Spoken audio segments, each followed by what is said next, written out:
Making their way into the New World in the late 1400s to early 1500s, the conquistadors of the Spanish Empire came into contact with an empire situated in current-day Mexico that they would have been incredulous to if they had not seen it for themselves.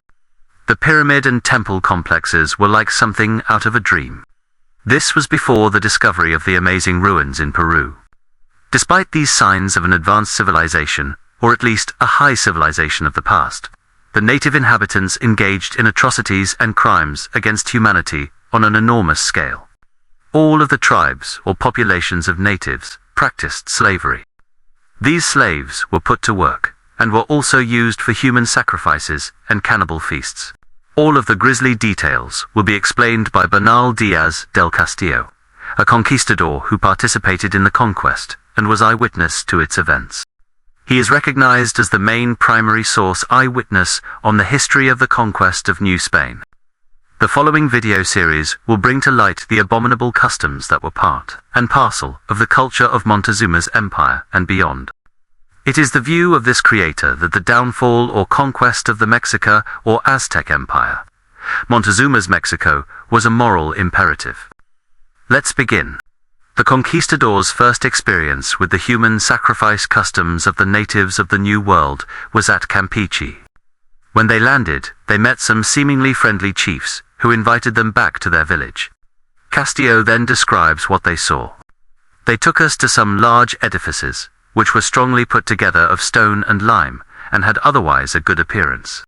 These were temples, the walls of which were covered with figures representing snakes and all manner of gods. Round about a species of altar we perceived several fresh spots of blood. On some of the idols there were figures like crosses, with other paintings representing groups of Indians. All this astonished us greatly, as we had neither seen nor heard of such things before. It appeared to us that the inhabitants had just been sacrificing some Indians to their gods, to obtain from them the power to overcome us. 10 Indians came running out of another temple, all dressed in long white robes, while the thick hair of their heads was so entangled and clotted with blood that it would have been an impossibility to have combed or put it in order without cutting it off. These personages were priests, and in New Spain are commonly termed papas. These papas brought with them a kind of incense which looked like resin, and is termed by them copal. They had pans made of clay filled with glowing embers, and with these they perfumed us. They also gave us to understand by signs that we should leave their country before the bundles of reeds which had been brought and were going to be set fire to should be consumed. Otherwise they would attack and kill us every man." End quote. Castillo next describes what the Spaniards came to call the Island of Sacrifices. Our general, therefore, ordered the boats to be lowered and landed, with the greater portion of our men, in order to explore the island. We found 2 houses, which were strongly built of stone and lime. Both were ascended by a flight of steps and surrounded by a species of altar, on which stood several abominable idols, to whom, the previous evening, 5 Indians had been sacrificed. Their dead bodies still lay there, ripped open, with the arms and legs chopped off, while everything near was besmeared with blood. We contemplated this sight in utter astonishment, and gave this island the name of Isla de Sac. End quote. The following was at the harbour of San Juan de Culoa. Here we found a temple, on which stood the great and abominable-looking god, Tezcatlipoca, surrounded by 4 Indians, dressed in wide black cloaks, and with flying hair, in the same way as our canons or Dominicans wear it. These were priests who had that very day sacrificed to boys, whose bodies they had ripped up, and then offered their bleeding hearts to the horrible idol. They were going to perfume us in the same way they had done their gods, and though it smelt like our incense, we would not suffer them. So shocked were we at the sight of the 2 boys whom they had recently murdered, and disgusted with their abominations. End quote. While contemplating what move to make with the Spaniards, Montezuma daily sacrificed small children to their war god, Huitzilopochtli. He wanted to take the Spaniards prisoners, keep some to educate them and their children, and then sacrifice and eat the rest. The sacrificed human corpses previously described were seen in every single district that the conquistadors came to. They almost constantly, intermittently, came across the bodies of men, women, and children, all of them bereft of their limbs, with their chests and abdomens ripped open for the removal of their hearts and other organs. Annually, Montezuma would have boys and girls from the towns throughout his kingdom brought to him as slaves. Some of them served as sacrifices and feasts, while others were employed as slave laborers and servants. As Montezuma's tax-gatherers traveled the country, they confiscated 4 wives, any girl or woman they wanted, regardless of her marital status or age. These tax-gatherers' slaves could be seen fanning the flies off of their masters as they made their rounds about the kingdom. The conquistadors came across a group of these tax-gatherers in the vicinity of Zempoala, where they were witness to them demanding 20 men and 20 women from the inhabitants for sacrifice. They next formed an alliance with the native Sempalans, who wanted to liberate themselves from Montezuma's oppression. That liberation, however, didn't exclude the continuance of their abominable customs. After a successful battle against Montezuma's soldiers, the Sempalans offered up their daughters as wives to the Spaniards. Castillo explains, quote, Cortes joyfully accepted of the young women and returned thanks to the chiefs, remarking at the same time that he should gladly recognize in these women the bonds of brotherly union between us.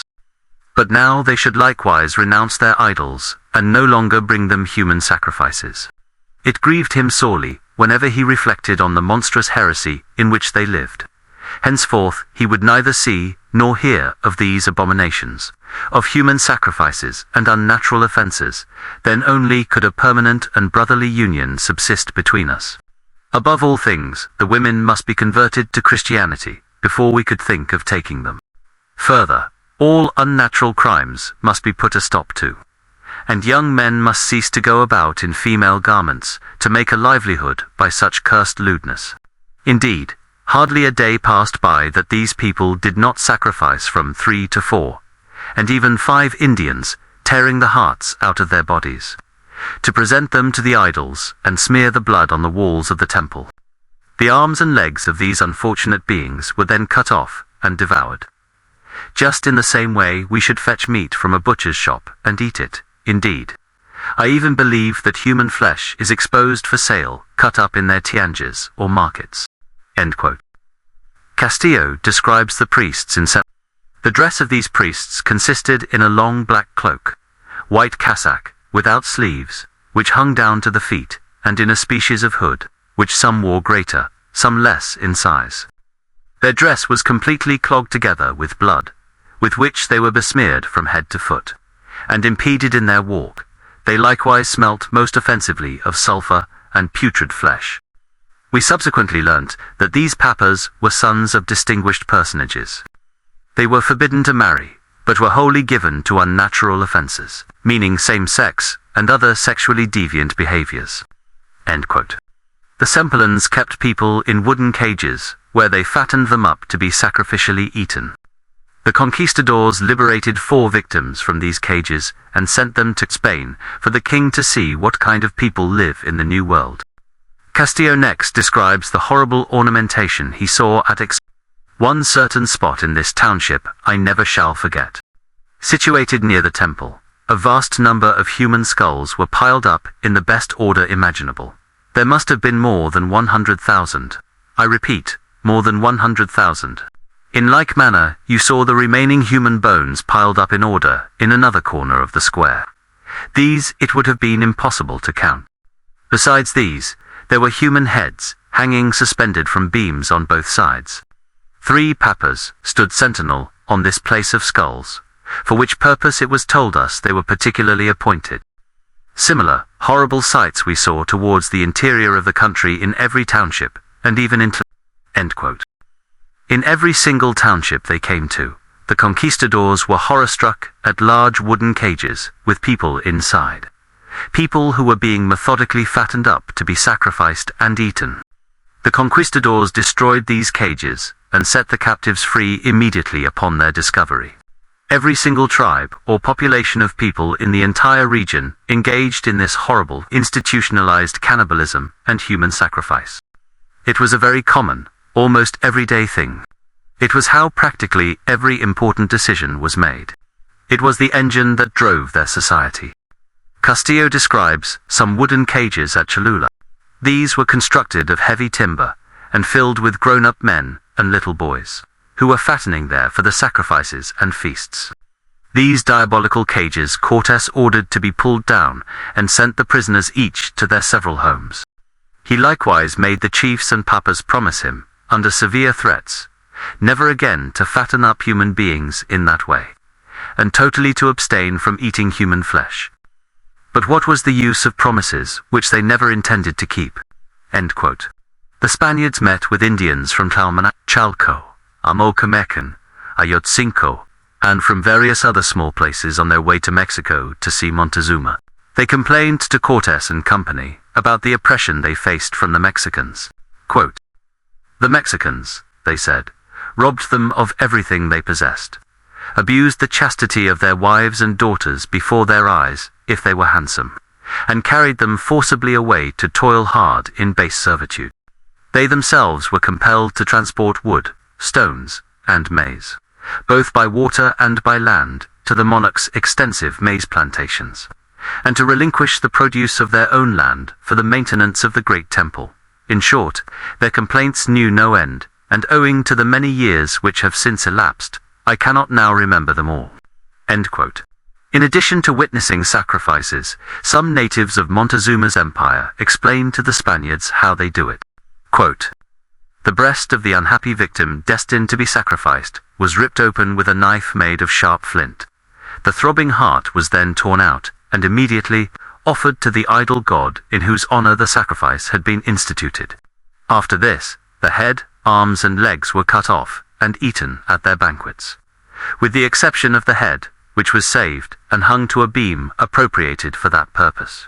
No other part of the body was eaten, but the remainder was thrown to the beasts which were kept in those abominable dens, in which there were also vipers and other poisonous serpents."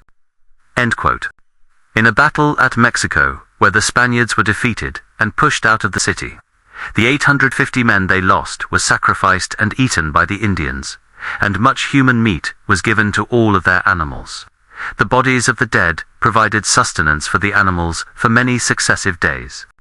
There was a highly active slave trade that went on within Montezuma's kingdom and the surrounding region. Castillo describes one of the slave markets he witnessed. This slave market was upon as great a scale as the Portuguese market for Negro slaves at Guinea. To prevent these from running away, they were fastened with halters about their neck, though some were allowed to walk at large." End quote. In this market, observed Castillo, were merchants selling gold dust contained in tubes made of geese bone that were constructed so thin that you could see the shine of the gold inside. Natives sometimes purchased these by using their slaves as currency. In the following quote, Castillo describes one of the meetings they had with Montezuma and the hellish scenery around them. Montezuma answered that he must first consult his chief papas, to whom he then addressed a few words. Upon this, we were led into a kind of small tower, with one room, in which we saw two basements resembling altars, decked with coverings of extreme beauty. On each of these basements stood a gigantic, fat-looking figure, of which the one on the right hand represented the god of war, Huitzilopochtli. This idol had a very broad face, with distorted and furious-looking eyes, and was covered all over with jewels, gold, and pearls, which were stuck to it by means of a species of paste, which, in this country, is prepared from a certain root. Large serpents, likewise covered with gold and precious stones, wound round the body of this monster, which held in one hand a bow, and in the other a bunch of arrows. Another small idol, which stood by its side, representing its page, carried this monster's short spear, and its golden shield studded with precious stones. Around Huitzilopochtli's neck were figures representing human faces and hearts, made of gold and silver and decorated with blue stones. In front of him stood several perfuming pans with copal, the incense of the country. Also, the hearts of 3 Indians, who had that day been slaughtered, were now consuming before him as a burnt. Every wall of this chapel and the whole floor had become almost black with human blood, and the stench was abominable. On the left hand stood another figure of the same size as Huitzilopochtli. Its face was very much like that of a bear. Its shining eyes were made of Tetscat, the looking glass of the country. This idol, like its brother Huitzilopochtli, was completely covered with precious stones, and was called Tetzcatlipoca. This was the god of hell. And the souls of the dead Mexicans stood under him, circle of figures wound round its body, resembling diminutive devils with serpents' tails. The walls and floor around this idol were also besmeared with blood, and the stench was worse than in a Spanish slaughterhouse. 5 human hearts had that day been sacrificed to him. On the very top of this temple stood another chapel, the woodwork of which was uncommonly well finished and richly carved. In this chapel there was also another idol, half man and half lizard, completely covered with precious stones. Half of this figure was hidden from view. We were told that the hidden half was covered with the seeds of every plant of this earth, for this was the god of the seeds and fruits. I have, however, forgotten its name, but not that here also everything was besmeared with blood, and the stench so offensive that we could not have stayed there much longer. In this place was kept a drum of enormous dimensions, the tone of which, when struck, was so deep and melancholy that it has very justly been denominated the drum of hell. The drum skin was made out of that of an enormous serpent. Its sound could be heard at a distance of more than 8 miles. This platform was altogether covered with a variety of hellish objects, large and small trumpets, huge slaughtering knives, and burnt hearts of Indians who had been sacrificed, everything clotted with coagulated blood, cursed to the sight and creating horror in the mind. Besides all this, the stench was everywhere so abominable that we scarcely knew how soon to get away from this spot of horrors." End quote. Castillo describes a temple adjacent to the one they were in. Quote, "I should term it a temple of hell, for at one of its doors stood an open-mouthed dragon armed with huge teeth, resembling a dragon of the infernal regions, the devourer of souls. There also stood near this same door other figures resembling devils and serpents, and not far from this an altar encrusted with blood grown black, and some that had recently been spilt. In a building adjoining this we perceived a quantity of dishes and basins of various shapes. These were filled with water, and served to cook the flesh in of the unfortunate beings who had been sacrificed, which flesh was eaten by the papas. Near to the altar were lying several daggers and wooden blocks similar to those used by our butchers for hacking meat on." End quote. He continues with more temples in the vicinity. I will now introduce my reader into another temple, in which the grandees of Mexico were buried, the doors of which were of a different form, and the idols were of a totally different nature, but the blood and stench were the same. Next to this temple was another, in which human skulls and bones were piled up, though both apart. Their numbers were endless. This place had also its appropriate idols, and in all these temples we found priests clad in long black mantles, with hoods shaped like those worn by the Dominican friars and choristers. Their ears were pierced, and the hair of their head was long and stuck together with coagulated blood. Lastly, I have to mention another temple at no great distance from this place of skulls, containing another species of idol, who were said to be the protectors of the marriage rights of the men, to whom likewise those abominable human sacrifices were made." End quote. This subject will pick up in part 2. Thanks for watching.